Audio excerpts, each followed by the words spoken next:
തിന്നല്ലേ, ചോറും നീ തിന്നല്ലേ, എണ്ണപ്പലഹാരം നോക്കല്ലേ, ബേക്കറിൽ പോകല്ലേ, പഴയൻ കഞ്ഞിയും തൈരും ചേർത്ത് എന്നും കാലേ തിന്നോളൂ.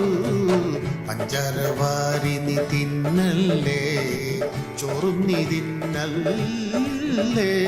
വറുത്തത് വേണ്ട തിന്നണ്ട, പൊരിച്ചത് വേണ്ട തിന്നണ്ട, വറുത്തത് വേണ്ട തിന്നണ്ട, പൊരിച്ചത് വേണ്ട തിന്നണ്ട, ചിപ്സും വേണ്ട തിന്നണ്ട, ലേസും വേണ്ട തിന്നണ്ട, പച്ചയിലെ വാഴപ്പിണ്ടി ചവച്ചങ്ങ് തിന്നാൻ എങ്ങനെ പറ്റും നമ്മേ, പറയൂ എങ്ങനെ പറ്റും നമ്മേ. അൽഫാമും ചിക്കൻ ഫ്രൈയും കോഴി